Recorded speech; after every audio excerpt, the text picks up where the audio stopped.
24 में 400 पार। नफरत और हिंसा बीजेपी के लोग, आरएसएस के लोग देश में फैला रहे हैं। भारतीय जनता पार्टी जीतने के लिए कोई भी हथकंडा अपनाएगी। अगर हम संगठित हो जाएं। नमस्कार। लोकसभा चुनाव को लेकर सट्टा बाजार के अपने आंकड़े सामने आ चुके हैं और आते ही खलबली दिखाई दे रही है। और सट्टा बाजार के हिसाब से लोकसभा चुनाव में किसका पलड़ा भारी, इसको लेकर महत्वपूर्ण आंकड़े, क्योंकि उम्मीदवारों का ऐलान हो चुका है। उसके साथ ही अब काफी हलचल दिखाई दे रही है। तो किस तरह से यहाँ पर कौन सा उम्मीदवार जीत हासिल कर सकता है, इस पर सट्टा बाजार का क्या अनुमान है और जो रुझान है उस हिसाब से सट्टा बाजार ने खलबली मचा दी है, क्योंकि काफी हलचल अब दिखाई दे रही है। और लोकसभा चुनाव को लेकर 543 सीटों का ओपिनियन पोल के हिसाब से किस राज्य में किसका पलड़ा भारी है और सट्टा बाजार के अनुमान से यह लोकसभा चुनाव में इस बार किसकी सरकार, क्योंकि कई मुद्दों पर चुनाव लड़ा जाएगा। साथ ही जिस कहा से इंडिया गठबंधन बना है, एनडीए गठबंधन में अब कई दल भी शामिल हुए हैं। तो उसके बाद जनता का मन क्या है, इस पर 2024 का सबसे बड़ा सर्वे सामने आ रहा है। तो क्या 2024 में हैट्रिक 400 पार के साथ यहाँ पर बात की जाए तो कांग्रेस इंडिया गठबंधन की वापसी होने जा रही है, क्योंकि इंडिया गठबंधन ने इस बार जो बड़े मुद्दों को चुनावी मैदान में रखा है, उस बार जनता, महंगाई, बेरोजगारी जैसे बड़े मुद्दों के साथ क्या यहाँ पर इंडिया गठबंधन का साथ दे पाएगी, इसको लेकर महत्वपूर्ण आंकड़े, क्योंकि अब नीतीश कुमार की वापसी हुई है फिर से एनडीए में। तो उसके बाद कितना बदला है सर्वे। पश्चिम बंगाल में भी काफी खलबली दिखाई दे रही है, लेकिन पश्चिम बंगाल में ममता बनर्जी यहाँ पर सीधे तौर पर जो है कड़ी टक्कर देती नजर आ रही है एनडीए को। तो उसके बाद क्या होगा आंकड़ा, क्या दिल्ली की 7 सीटों का आंकड़ा होगा, क्योंकि कांग्रेस ने भारत जोड़ो यात्रा के जरिए यहाँ पर भारत जोड़ो न्याय यात्रा को लेकर यही कई राज्यों में, यहाँ पर उत्तर प्रदेश, महाराष्ट्र, तमिलनाडु, मध्य प्रदेश जैसे राज्यों में इसे जो है यात्रा की शुरुआत की, और इसका लाभ कितना उठा पाएंगे, इस पर सट्टा बाजार का क्या है रुझान। तो काफी हलचल यहाँ पर दिखाई दे रही है, क्योंकि जिस तरह से 2014, 2019 तो 2024 में कांग्रेस की वापसी हो पाएगी, इस पर महत्वपूर्ण आंकड़े। तो मोदी सरकार ने जो नया प्लान तैयार किया है, उस हिसाब से क्या 400 पार जा पाएंगी, इस पर जो है नए और ताजा सर्वे के आंकड़े सामने आ रहा है। शुरुआत करते हैं पंजाब को लेकर। तो पंजाब के लिए 13 लोकसभा सीटें आती हैं। यहाँ पर भारतीय जनता पार्टी का गठबंधन अकाली दल के साथ था, वो टूट चुका है।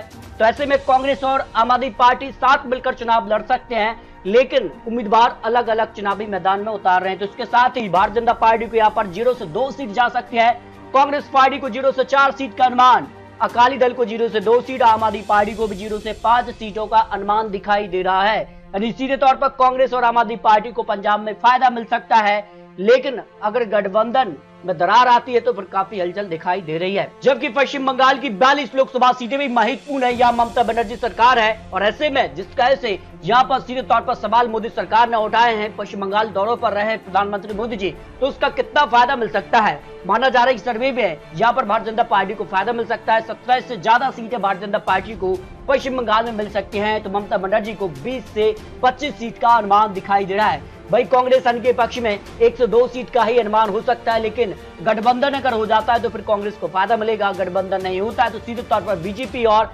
टीएमसी में डायरेक्ट टक्कर यहाँ पर देखने को मिल सकती है। जम्मू कश्मीर दौरों पर भी देखने को मिले हैं और इसमें भी बड़ी जनसभा देखने को मिली है।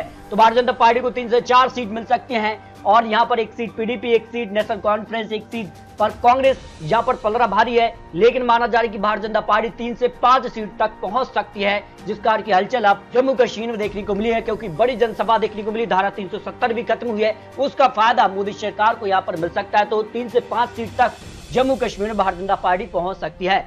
बिहार को लेकर भी हलचल हो चुकी है, बिहार में काफी हलचल है, लेकिन अब एनडीए में सीट शेयरिंग का फॉर्मूला फंस सकता है, क्योंकि यहाँ पर एलजेपी की बात की जाए या हम पार्टी की बात की जाए, यहाँ पर अन्य पार्टियां और नीतीश कुमार भारतीय जनता पार्टी, तो 40 सीटें, लेकिन काफी बड़ा यहाँ पर एनडीए गठबंधन हो चुका है। तो ऐसे में माना जा रहा है कि सीट शेयरिंग महत्वपूर्ण है, लेकिन भारतीय जनता पार्टी को अपने दम पर 20 से 26 सीट मिल सकती है। लेकिन अब जेडीयू में भारतीय जनता पार्टी से ज्वाइन हो गई है, तो करीब यहाँ पर जो है 25 से 35 सीट तक आंकड़ा पहुंच सकता है। आरजेडी को 5 सीट, तो 1 सीट कांग्रेस और 2 सीटें यहाँ पर अन्य के पक्ष में, जिसमें एलजेपी या फिर किस तरह से चुनाव लड़ते हैं, सीट शेयरिंग का फॉर्मूला क्या होगा, वो महत्वपूर्ण होता है। तो बिहार में भारतीय जनता पार्टी सबसे बड़ी पार्टी बनती नजर आ रही है। तेलंगाना से 17 लोकसभा सीटें आती हैं और भारतीय जनता पार्टी को यहाँ पर भी फायदा मिल सकता है। और 5 सीटों पर यहाँ पर भारतीय जनता पार्टी कमल खिला सकती है। टेरस को यहाँ पर जो है 3 सीटें, एआईएम पार्टी को भी यहाँ पर 0 से 2 सीट मिल सकती है, कांग्रेस पार्टी को 7 से 9 सीट तक का आंकड़ा मिलता नजर आ रहा है। यानी ज्यादातर अब फाइट जो है भारतीय जनता पार्टी और कांग्रेस के बीच तेलंगाना में देखने को मिल सकती है, जो आंकड़े सामने आ रहे हैं। उत्तराखंड की 5 लोकसभा सीट की बात की जाए तो 5 सीटों पर भारतीय जनता पार्टी का यहाँ पर सीधे तौर पर पलड़ा भारी नजर आ रहा है। हरियाणा की 10 लोकसभा सीटों में से 6 से 8 सीट पर भारतीय जनता पार्टी का यहाँ पर पलड़ा भारी नजर आ रहा है। 0 से 4 सीट पर कांग्रेस भी दावा ठोक रही है, जिस कार के आंकड़े सामने रहे हैं। और यहाँ पर सीधे तौर पर जो है गठबंधन का स्वरूप क्या होगा वो महत्वपूर्ण होता है, लेकिन सट्टा बाजार और अन्य एजेंसियों के चुनावी अनुमान से यहाँ पर सीधे तौर पर काटी टक्कर देखने को मिल सकती है। भाई केरल की बात की जाए तो केरल में सीधे तौर पर कांग्रेस इंडिया गठबंधन का पलड़ा भारी नजर आ रहा है। कांग्रेस और एलडीएफ को करीब यहाँ पर करीब 19 सीटें मिलती नजर आ रही हैं। 1 सीट पर भारतीय जनता पार्टी भी यहाँ पर खाता खोलती नजर आ रही है, जो अनुमान सामने आ रहा है। मेघालय की 2 लोकसभा सीटों के लिए बात की जाए तो दोनों सीटों पर भारतीय जनता पार्टी को एक तरफा जीत की संभावना दिखाई दे रही है।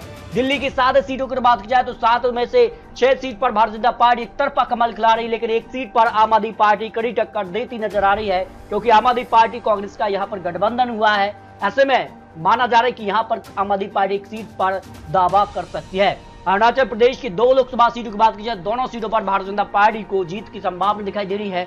छत्तीसगढ़ की 11 लोकसभा सीटों में से भारतीय जनता पार्टी को 8 से 10 सीट मिलने का अनुमान दिखाई दे रहा है, और कांग्रेस पार्टी को 0 से 3 सीटों पर पलड़ा भारी, यानी कुछ सीटों पर पलड़ा भारी है, लेकिन भारतीय जनता पार्टी भी यहाँ पर सबसे बड़ी पार्टी है और 8 से 10 सीटों पर उनका पलड़ा भारी नजर आ रहा है। गुजरात की 26 सीटों की बात की जाए तो 26 में से 26 पर ही भारतीय जनता पार्टी एक तरफा कमल खिलाती नजर आ रही, जबकि कांग्रेस, बीएसपी, आम आदमी पार्टी अन्य के पक्ष में 0-0 सीट की संभावना दिखाई दे रही है।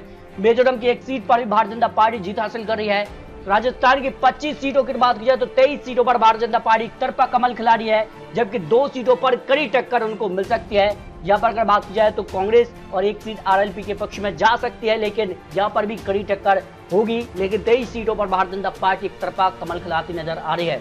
महाराष्ट्र की अगर बात की जाए तो महाराष्ट्र में 48 लोकसभा सीटें आती है और यहाँ पर भारतीय जनता पार्टी गठबंधन के लिए 31 से यहाँ पर 35 सीट तक अनुमान हो सकता है, जबकि कांग्रेस पार्टी को 5 सीटें, एनसीपी शरद पवार को 4 सीटें, शिवसेना उद्धव गुट को 8 लोकसभा सीटें जा सकती हैं। निश्चित तौर पर माना जा रहा है कि यहाँ पर 2019 के मुकाबले महाराष्ट्र में भारतीय जनता पार्टी को नुकसान दिखाई दे रहा है, लेकिन उसकी भरपाई कहीं ना कहीं कुछ हद तक करती नजर आ रही है। और आने वाले वक्त में यहाँ पर महाराष्ट्र में भी माना जा रहा है कि एक बार फिर से उलटफेर नजर आएगा, उसके बाद महाराष्ट्र का सियासी गणित भी बदल सकता है। हिमाचल प्रदेश की 4 लोकसभा सीटों में से 3 सीटों पर भारतीय जनता पार्टी एक तरफा कमल खिला रही है।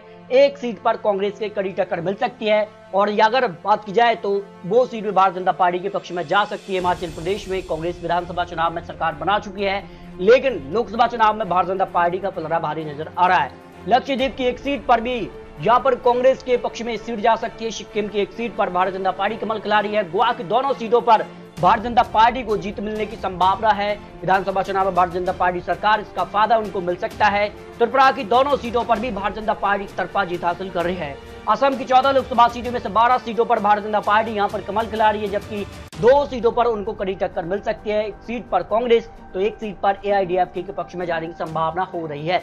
उड़ीसा की अगर बात की जाए, उड़ीसा में 21 सीटों पर भारतीय जनता पार्टी 8 सीट, जबकि बीजू जनता दल को 10 लोकसभा सीटें, वही कांग्रेस को 3 सीटें मिल सकती हैं। अंदरूनी तौर पर खबर है कि भारतीय जनता पार्टी और बीजू जनता दल का गठबंधन हो रहा है, तो उसके बाद सीधे तौर पर भारतीय जनता पार्टी का यहाँ पर आंकड़ा बढ़ सकता है। जबकि अंडमान निकोबार की 1 सीट पर भारतीय जनता पार्टी कमल खिला रही है। मणिपुर की 2 लोकसभा सीटों में से 1 सीट पर बीजेपी तो 1 सीट पर कांग्रेस के बीच कड़ी टक्कर देखने को मिल सकती है। आंध्र प्रदेश की 25 में से भारतीय जनता पार्टी गठबंधन को 8 सीटें जा सकती हैं, जबकि वाईएसआर के पक्ष में 10, टीडीपी को 3 और कांग्रेस को 4 लोकसभा सीटें जा सकती है। यहाँ पर भी माना जा रहा है कि भारतीय जनता पार्टी यहाँ पर टीडीपी के बीच गठबंधन हो सकता है। जबकि तमिलनाडु की 39 लोकसभा सीटों की बात की जाए तो यहाँ पर भारतीय जनता पार्टी की 0 से 3 सीटें जा सकते हैं, जबकि डीएमके और कांग्रेस पार्टी करीब 30 लोकसभा सीटें जा सकते हैं। जबकि एआईडीएमके के साथ भारतीय जनता पार्टी का गठबंधन था, वो टूट चुका है, तो ऐसे में 5 सीटें एआईडीएमके के पक्ष में, 2 सीटें अन्य के पक्ष में जाने का अनुमान दिखाई दे रहा है। उत्तर प्रदेश से सबसे ज्यादा 80 लोकसभा सीटें आती हैं। उत्तर प्रदेश में 70 सीटों पर भारतीय जनता पार्टी अपने दम पर कमल खिला रही है। जबकि अगर बात की जाए तो सीधे तौर पर समाजवादी पार्टी को 7 सीटें और बीएसपी का खाता खुलना मुश्किल नजर आ रहा है। बीएसपी अपने दम पर अकेले चुनावी मैदान में है तो बीएसपी को 0 से 2 सीट की संभावना ही है और कांग्रेस पार्टी को 0 से 1 सीट की संभावना दिखाई दे रही है। यानी भारतीय जनता पार्टी करीब 75 सीट तक पहुंच सकती है, यह अनुमान उत्तर प्रदेश को लेकर लगाया जा रहा है क्योंकि यहाँ पर नया गठबंधन बना है। अब यहाँ पर बात की जाए तो आरएलडी भी भारतीय जनता पार्टी से जुड़ चुकी है, तो ऐसे में भारतीय जनता पार्टी उत्तर प्रदेश में गठबंधन के साथ चुनावी मैदान में होगी। चंडीगढ़ की एक सीट पर भारतीय जनता पार्टी कमल खिलाड़ी, कर्नाटक की 28 लोकसभा सीटों में से भारतीय जनता पार्टी को यहां पर सीधे तौर पर 20 से 22 सीट मिलती नजर आ रही हैं, जबकि 3 सीटें उनके गठबंधन जेडीएस यानी सीधे तौर पर भारतीय जनता पार्टी 25 लोकसभा सीट तक कर्नाटक में हासिल कर सकती है। करीब 5 सीटों पर कांग्रेस का पलड़ा यहाँ पर भारी नजर आ रहा है, जो अनुमान कर्नाटक को लेकर सामने आ रहा है। मध्य प्रदेश की 29 लोकसभा सीटों में से भारतीय जनता पार्टी का अपने दम पर सीधे तौर पर 23 से 25 सीटों पर पलड़ा भारी नजर आ रहा है। कुछ सीटों पर कांग्रेस पार्टी कड़ी टक्कर दे सकती है, लेकिन भारतीय जनता पार्टी यहां पर भी करीब 23 से 28 सीट तक पहुंच सकती है, जो आंकड़े मध्य प्रदेश को लेकर सामने आ रहा है। झारखंड की 14 लोकसभा सीटों में से भारतीय जनता पार्टी को यहां पर 9 से 10 सीट मिल सकती है। जेएमएम को 3 सीटें, कांग्रेस को यहां पर 2 सीटों पर अनुमान दिखाई दे रहा है। इस तरह से अगर बात की जाए तो फाइनल आंकड़ा जो सामने आ रहा है लोकसभा चुनाव को लेकर, आज चुनाव होते हैं तो 543 सीटों के लिए एनडीए को 280 से लेकर 350 सीटें पार कर सकता है एनडीए, यानी बहुमत का आंकड़ा 272 है। उस आंकड़े को एनडीए अपने दम पर भी भारतीय जनता पार्टी हासिल कर रही है और एनडीए को 350 से ज्यादा सीट का अनुमान सामने आ रहा है, जबकि इंडिया गठबंधन को 150 से लेकर 180 सीट प्लस कर सकती है, क्योंकि कुछ दल अब इंडिया गठबंधन से अलग हुए हैं तो उसका कहीं ना कहीं नुकसान भी देखने को मिल रहा है। और उसके बाद कई बड़े दिग्गज नेता कांग्रेस छोड़ यहाँ पर एनडीए में शामिल भी हुए हैं, तो उसका भी कहीं ना कहीं नुकसान देखने को मिल रहा है। पहले का अनुमान जो था, जो ओपिनियन पोल था, उसमें इंडिया गठबंधन को अच्छी पकड़ थी, लेकिन जिस तरह से बड़े नेताओं के जाने से कांग्रेस को नुकसान दिखाई दे रहा है। अन्य के पक्ष में भी 40 से 80 सीट दिखाई दे रही है। तो आने वाले वक्त में कितना और बदलाव देखने को मिलता है और क्या इस तरह से जो लगातार बड़े नेताओं के पार्टी छोड़ने का सिलसिला है वो बरकरार रहता है, तो उसके बाद यहाँ पर जो है 400 पार तक का नारा हो सकता है और कई बड़े मुद्दों के साथ कांग्रेस पार्टी या जो इंडिया गठबंधन बना है वो चुनावी मैदान में उतरता है। तो जनता किसका पक्ष रखेगी ये जनता ही तय करेगी। तो दोस्तों, आपको क्या लगता है लोकसभा चुनाव को लेकर, क्या पीएम मोदी तीसरी बार जीत हासिल करके हैट्रिक की तरफ बढ़ने जा रहे हैं या फिर विपक्ष की वापसी होने जा रही है? इस पर आप रख सकते हैं। मिलते दोस्तों और लेटेस्ट और महत्वपूर्ण विश्लेषण के साथ, तब तक ले जय हिंद, जय भारत।